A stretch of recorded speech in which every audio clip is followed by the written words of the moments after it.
Everybody starts the gym for that same reason. To tone up, get a little stronger, and stop being a fat, lazy bum who gets no female attention. Yeah, I'm talking to you. Fast forward 6 months, and suddenly half your paycheck is going on creatine, MyFitnessPal gets more attention than your girlfriend, not that most of you have one, and you physically can't function without 300mg of caffeine. And somehow, despite all that, you still haven't progressed on lateral raises. So, how did we end up here? How did the gym go from something we force ourselves to do, to something we actually kind of enjoy? Well, it turns out every lifter goes through the exact same Canon Events. Whether you've been training for 6 weeks or 6 years, you've probably experienced every single one of these. Canon Event number 1, the push, pull, skip split. So, you finally buy your gym membership, you're motivated, you've watched about 37 fitness TikToks, and you're convinced this is the year your life changes. Then, you walk into the gym, and immediately realise you don't know what the hell anything does. Every machine looks like some sort of medieval torture device, and you're too scared to ask anyone in case they realise you have absolutely no clue what you're doing. So naturally, you Google the most optimal gym split, and every fitness influencer tells you, push, pull, legs. Sounds great, until that first leg day. You load up the leg press, knock out your first set, and about 5 minutes later, you're questioning every life decision you've ever made. Walking downstairs becomes a full body workout. Sitting on the toilet is a near-death experience. And suddenly, you understand why so many people just stop training legs. And so, the push-pull skip split is born. And some of you are still doing this now because, oh, who cares about legs? Listen, I get it. Leg day is objectively the worst day of the week. But stop being a little crybaby. A good set of squats can completely change your physique. They're ridiculously functional, and once you actually start training them consistently, you'll wonder why you ever skipped them in the first place. Canon Event number 2, your For You page is suddenly 95% shirtless men. Now, when you joined the gym, you probably thought it would help you get more female attention. Instead, 6 months later, you're lying in bed at 1 AM, staring at a bloke with a back wider than a Boeing 747 thinking, yeah, his rear delts are insane.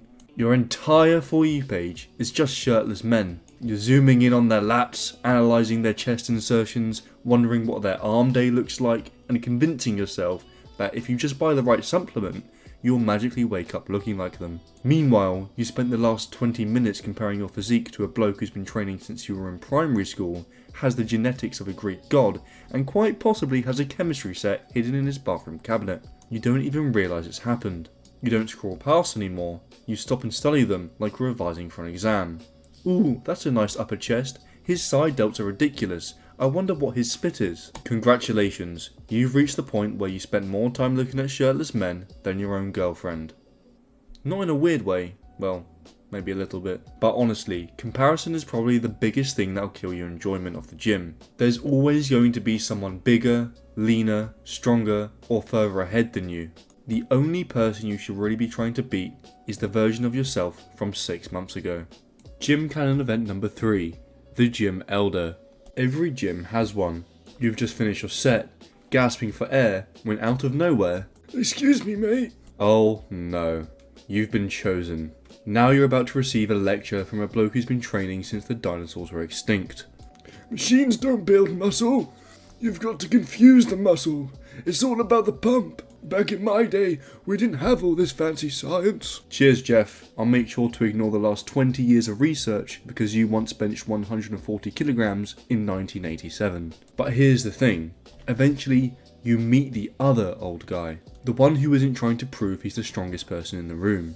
He quietly comes over and says, "Mind if I give you a tip?" He shows you one little adjustment to your squat, your bench, or your row, and suddenly the exercise actually feels like it's supposed to. No ego, no lecture, no trying to sell you on some ancient bodybuilding philosophy, just years of experience passed on in about 30 seconds. Every gym has that fake guru, but if you're lucky, it also has that actual mentor. Find the second guy. Canon Event number 4, the shoulder click.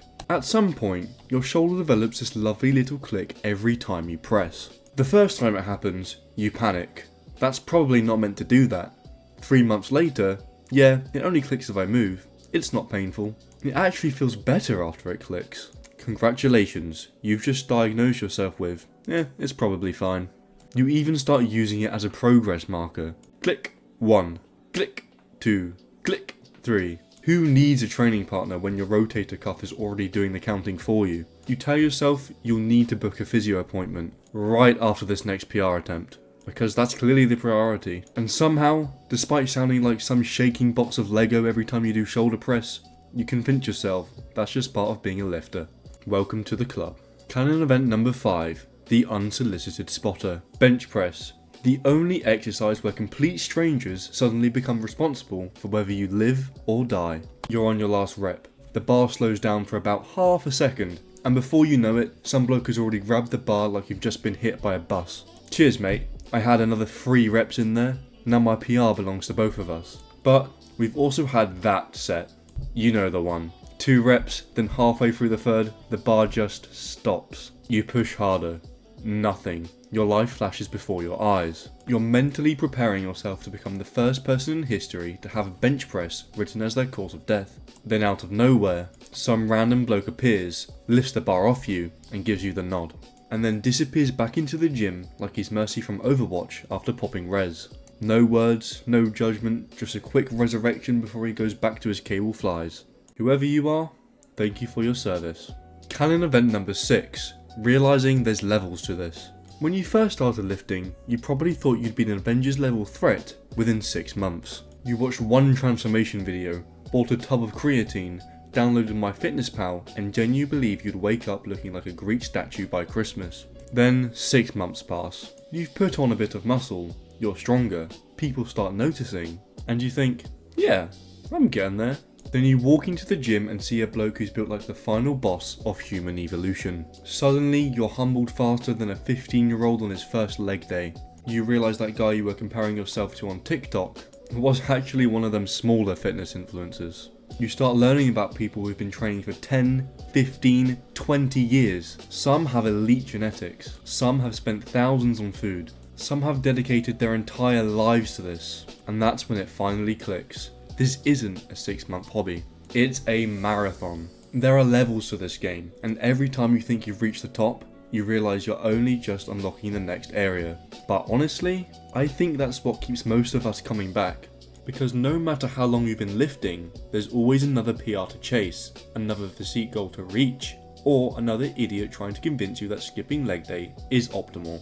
So, if you've been through every single one of these Canon events, congratulations. You're officially one of us.